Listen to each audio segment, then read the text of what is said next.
Hello,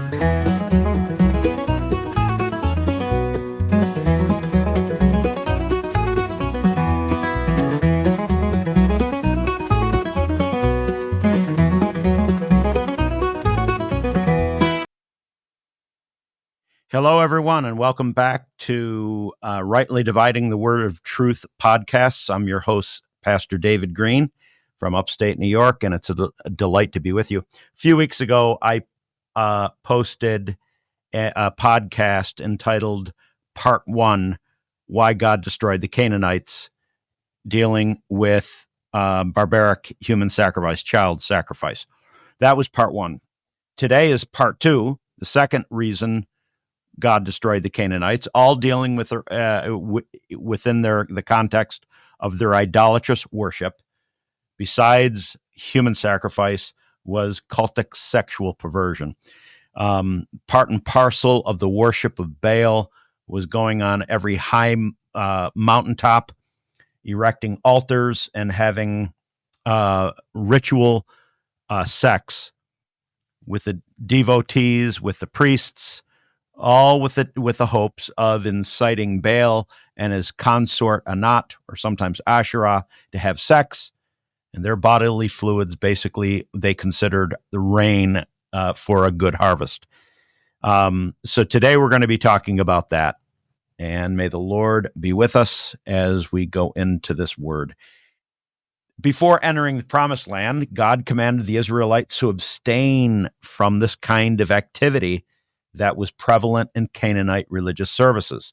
In Deuteronomy 23, verses 17 and 18, it says, "None of the daughters of Israel shall be a cult prostitute, and none of the sons of Israel shall be a cult prostitute. You shall not bring the fee of a prostitute or the wages of a dog into the house of the Lord your God in payment for any vow, for both of these are an abomination to the Lord your God." Seems strange that the Lord would even have to say this, that the Israelites were not to mimic this sexual perversion of the Canaanites, thinking they were doing something good. But unfortunately, the Israelites did not listen to the Lord of completely expelling and eradicating the Canaanites and this type of perverse religious activity. And guess what the Israelites did? They followed suit. In 1 Kings 14:24, it says, "And there were also male cult prostitutes in the land, and they did according to all the abominations of the nations that the Lord drove out before the people of Israel." Some kings, such as Jehoshaphat, Asa, Josiah, etc., tried to rid the land of the pollution. Unfortunately, their reforms were only temporary. The term cult prostitute in Deuteronomy 23, none of the daughters of Israel shall be a cult prostitute. None of the sons of Israel shall be a cult prostitute. As you know, the Canaanite language is basically the language the Israelites adopted when they came into Canaan. They've proven this by the excavations in Ras Shamma, which is modern-day southern Lebanon. And in 1929, they did extensive excavations there and unearthed thousands of clay tablets with the Canaanite language on it. The Canaanite is a name for the ancient Phoenicians. They're the same people.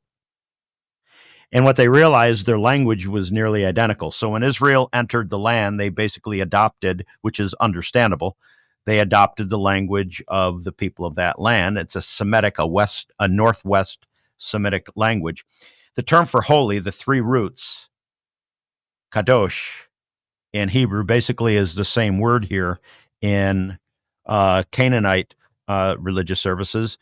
But unfortunately, when it's referring to a person, their term of holy refers to a holy man, and their holy men were cult prostitutes. Usually, that it is the priests of a country, the pastors, the priests, the clergy that set the moral tone of a nation. But when the spiritual leaders of the land are cult prostitutes, you can imagine what kind of morality, that country and that culture will possess. But anyway, Deuteronomy 23, verses 17 and 18, not only bans male and female cult prostitutes, but forbids monetary donations to the temple vows. You're paying vows, and you're doing it through this kind of money making schemes is an abomination to the Lord. These verses highlight its prevalence in Canaanite religion and serve to warn Israel not to indulge in the same kind of lurid fundraising schemes. But if you think about it, what we talked about last time, barbaric human sacrifice, if the Israelites were already haggling with their deities, using their children as bargaining chips, why would their consciences be bothered with temple prostitution? Deuteronomy 23:18, the second verse in that, 17 and 18, says this: you shall not bring the fee of a prostitute or the wages of a dog into the house of the Lord your God in payment for any vow, for both of these are an abomination to the Lord your God. But why mention a dog? It says the fee of a prostitute, we understand, but the wages of a dog. So this statement here has drawn the interest of expositors and language experts to see what exactly are they talking about. And this fella by the name of J.H.T. Gay, he's a Jewish Old Testament scholar, brilliant scholar, and he says this: there is no fully convincing explanation for this phrase, since the other clauses in verse 18 and 19 refer to humans, at least some of them prostitutes.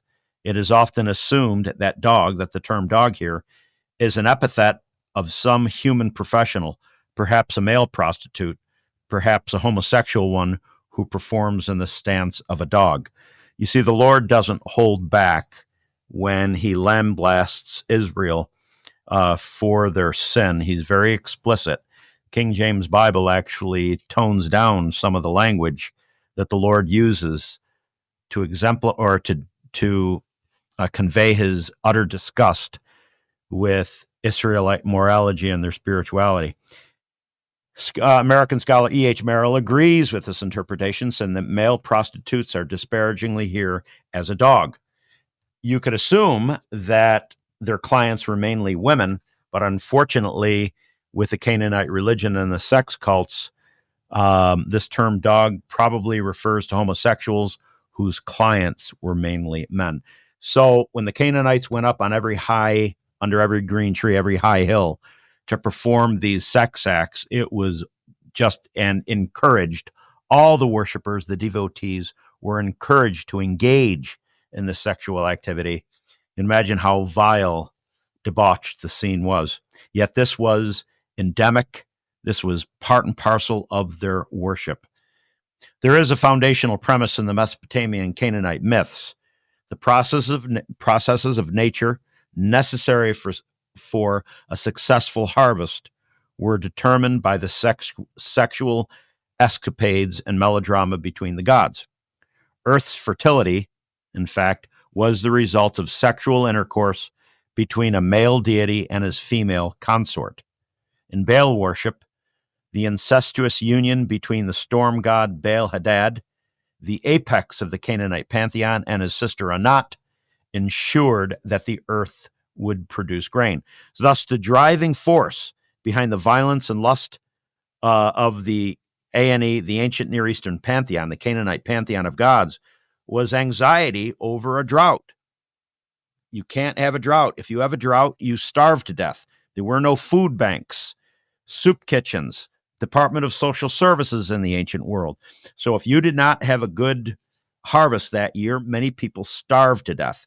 Well, how do you prevent this starvation? Well, you have a good harvest. How do you have a good harvest? You have to have rain. How do you ensure rain? Well, rain is the result of the incestuous union between Baal-Hadad, the storm god, and the god of fertility, with Anat, his sister. You encourage them to have sex, and their bodily fluids are the rain. There is when they're doing these sex acts, you can be sure that there's also spiritism, occultic things happening that are involved in this worship, and indeed there is. Scholar J.P. Healy states, in the three main loci of the Near Eastern culture, Egypt, Mesopotamia, and Canaan, Phoenicia, we find the earliest divinities associated with fertility of the land. The association of the divine with the natural, by definition, magic is magic.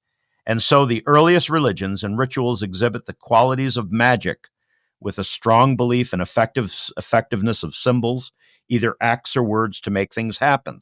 Spells, incantations, ecstasy, necromancy are all hallmarks of this early phase of the religions in the Fertile Crescent. In other words, all these ancient societies surrounding Egypt were all involved in this type of worship, and this worship was involved also was filled with spells, incantations, necromancy, that's talking to the dead, and other this occultic activity. Another scholar, R.M. Davidson, states, according to Canaanite fertility cult theology, when the divine sex activity of the god is emulated at the earthly high place, which is a place of worship usually set on a hill, sometimes a high or large altar, that same activity is further stimulated by means of sympathetic magic. Thus, there appeared the cultic offices of holy man and holy woman, male and female personnel who, among other functions, engaged in sacred prostitution, or if not prostitution, at least ritual sex. Worshippers were encouraged to engage in ritual intercourse with the shrine devotees in order to emulate and stimulate the sex activities of the gods. So you can imagine your conscience as a little child is formed at an early age by the sexual activity of the gods. You can imagine as a young child, as a young boy, 7, 8 years old, you go up to worship with all your family and all your friends. They go up to the high hill, and everyone breaks out, who's old enough, breaks out into open ritual sex, male and female prostitutes, etc., all in a frantic frenzy. Also engaged with spiritism, necromancy, probably demonic manifestations of all sorts, all with the attempt to stimulate the gods to have sex so you have a good harvest. You can imagine growing up in that culture and having your conscience and your morals formed accordingly.